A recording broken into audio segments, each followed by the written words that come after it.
Okay, and now we're at Oakwood Cemetery. It's a really tight fit through here. But this is Montgomery's historic cemetery.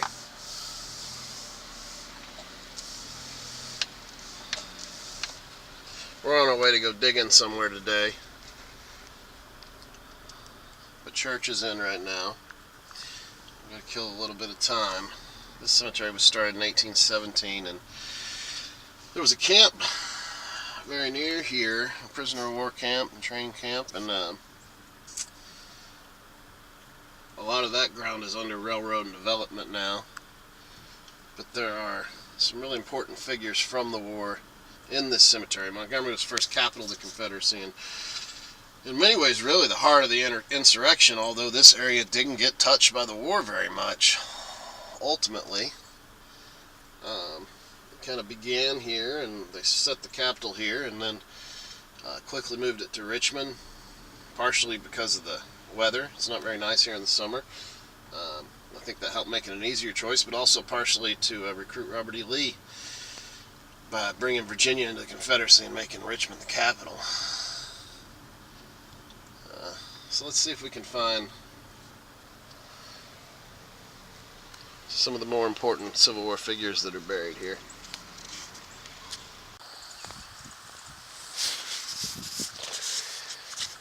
And here we have the grave of General Fry, who died in Richmond well after the war. Commander of the 13th Alabama Infantry. I guess they brought him back here to be buried. Went to school at VMI and West Point.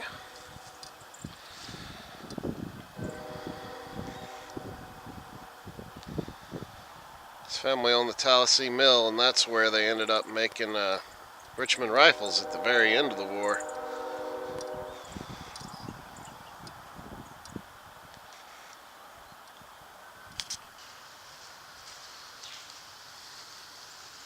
Lots of Confederate soldiers here.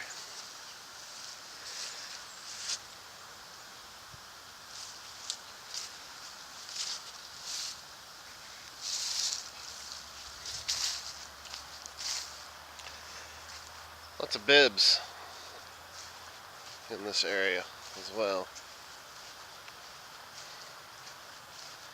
I'm looking for one in particular. Let's see. There we go, I think. So if you're a Civil War historian, you'll know this name. William Lowndes Yancey.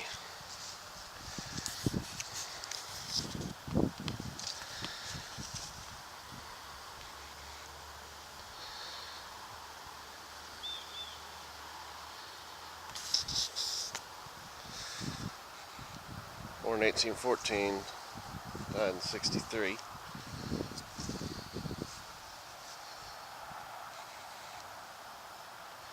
I can't really read that.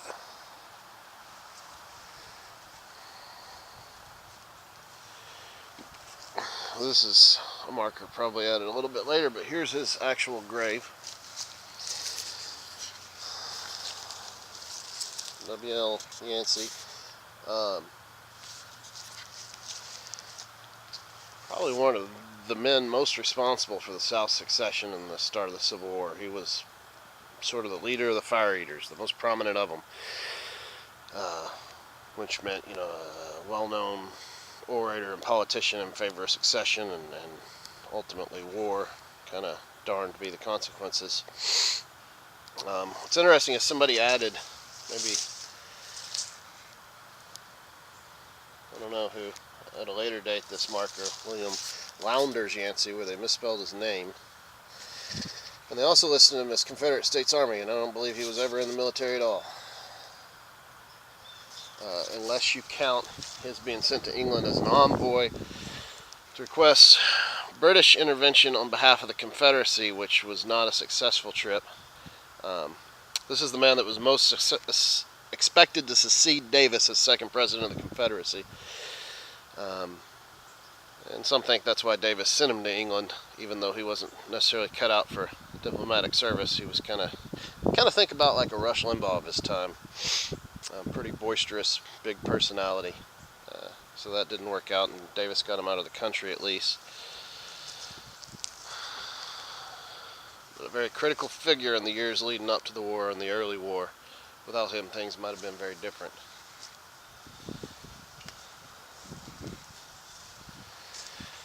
We've got a couple others here.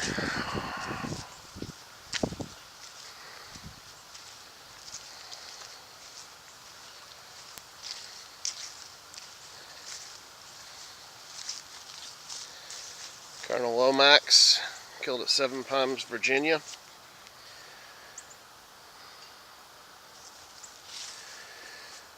And there should be one other really important one right here somewhere.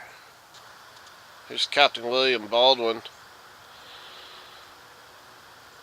22nd Regiment Alabama Volunteers, killed in the Battle of Franklin. You can see the war didn't exactly come to Montgomery in terms of fighting, but it sure had a lot of impact here. There were a lot of hospitals near here. On the rail lines, they'd bring back troops here, since this is kind of behind the lines, that were injured in Atlanta or Tennessee and elsewhere. Consequently, there's a whole lot of graves here I'll show you in a moment.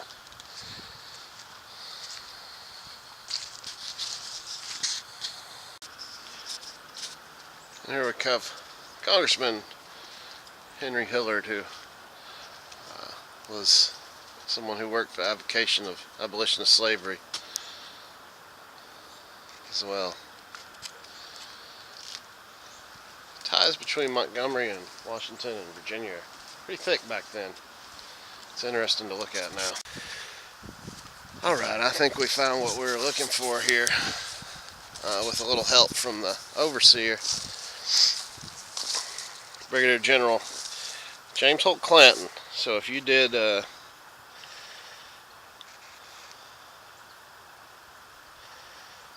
interesting marker, if you did any research on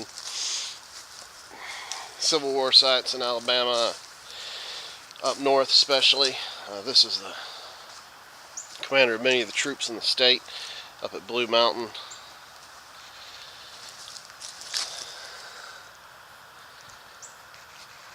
And there he lies. And he told me about a couple more I didn't know were here. We're going to see if we can find these two. I think I see one of them right there.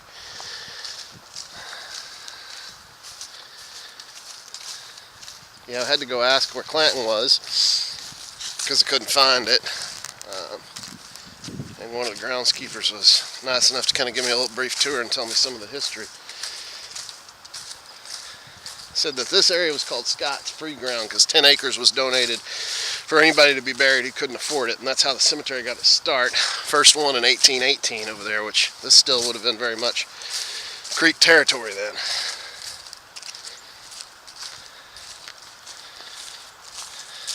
Yeah. So here we are. Christian Krautner, captain of the Alabama militia, and I hope this is correct because I don't know for sure, but this is what he told me, was that he was one of the gun makers for the Confederacy. Made pistols and rifles. Now, I'm not familiar with the name. Some of y'all may be. It says captain of the Alabama militia, Confederate States Army.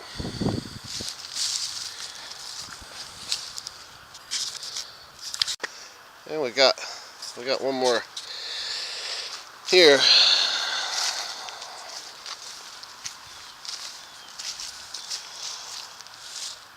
James Thaddeus Holtzclaw, Brigadier General, Confederate Army. Buried at sea. So he's not actually buried here, I guess. In the same cemetery, if you're going to be able to see it, the plaque here. But there's 78 RAF officers buried, all in 1942. All died training here in Montgomery for World War II, which is sort of an unexpected sight. All these British soldiers from World War II who died here. I'm sure there's some interesting history with that as well. And then also in this cemetery on the new side adjoining the old, being Montgomery,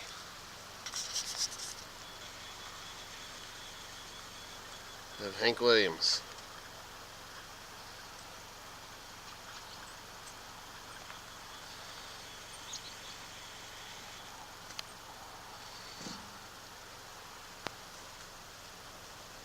One of the highest points in Montgomery. We're way up here.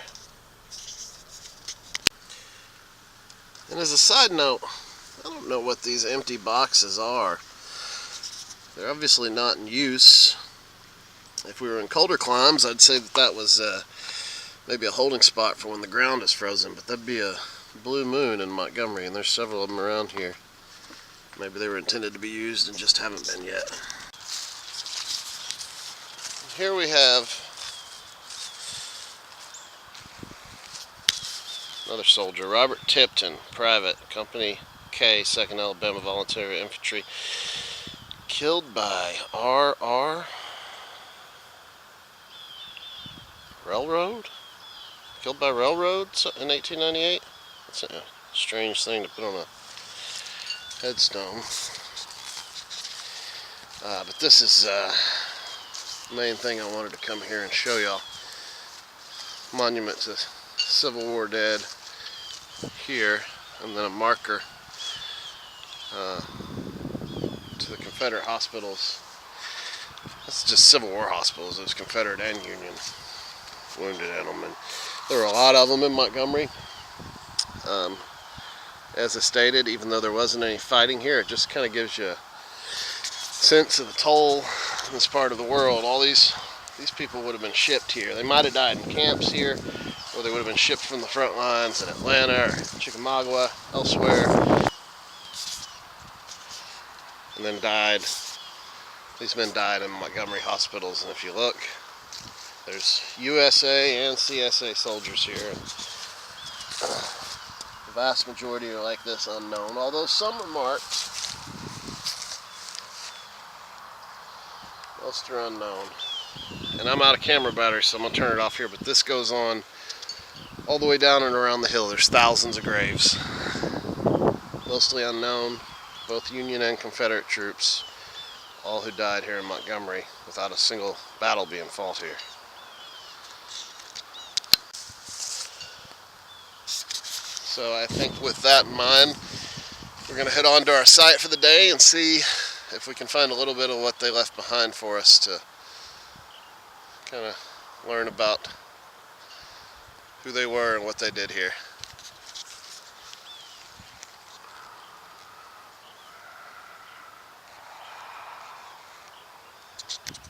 Alright, so I'm hunting my Union camp. It's probably one of the last times because we're about to move to North Carolina. And I've hunted part of this property before and found some bullets, so now we're going to get to hunt the backside and hopefully find some more. I'm using the AT Max that we just won. My son just won in Virginia, but he didn't want to go with me today. And you can see we're kind of digging in a driveway here. But we got our first target. First good target. I did a little junk before that. A nice drop through ringer. Pretty good shape. We'll take it. Alright. We're digging right along up against this edge here. And thinking about switching back to the gold just because I can't really tell the difference between a deep good signal and shallow trash on this yet. I like the machine, I just haven't used it that much yet, and I've been using the gold for years, and I don't want to dig a lot of holes in this yard, but another bullet.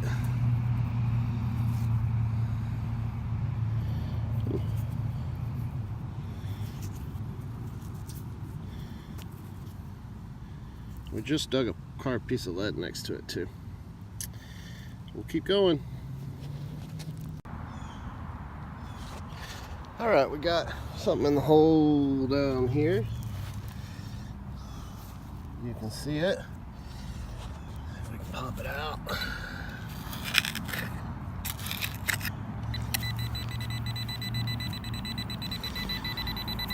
Another drop 3 ringer. That is number 98 for this site. So I got 2 goals today. We found a, hold on. We found a belt plate, Baby US. I'd like to find a breastplate and a box plate. And then hit 100 bullets. So if we do 2 more, we will have done that for this spot. And I think we'll do that. Cool.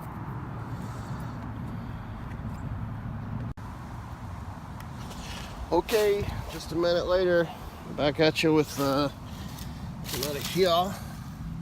What I believe is number 99, right? For this site. Number 4 for today, I think. Do 1 more and we'll have 100 for this area, for this camp.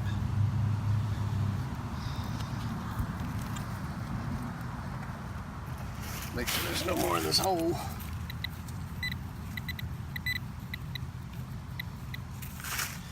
There might be something, or I could just be knocking some water around. Nope, I think that's it.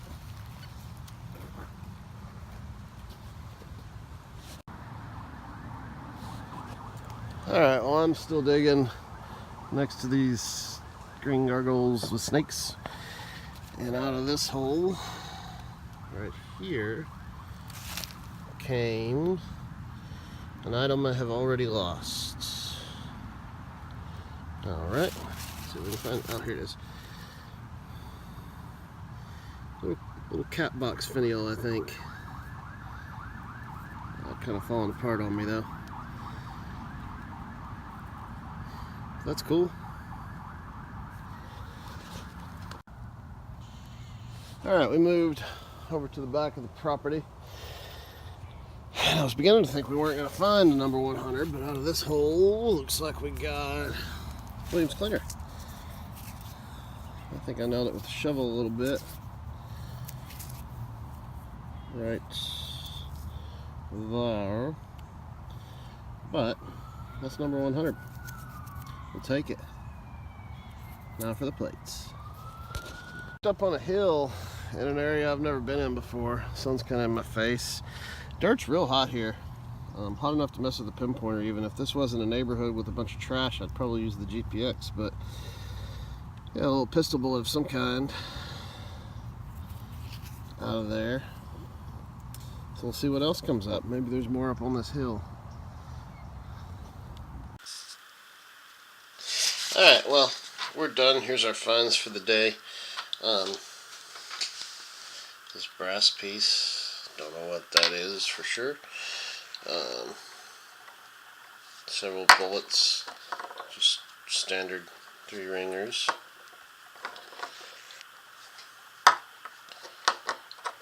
Williams Cleaner with the base. Piece of a cut up bullet. Pistol bullet. The dirt turned this one black, which sometimes it does around here. We'll take it. I don't know if this is from the camper. I don't know what that is. This little, it kind of looks like a plated pewter finial, but maybe something else.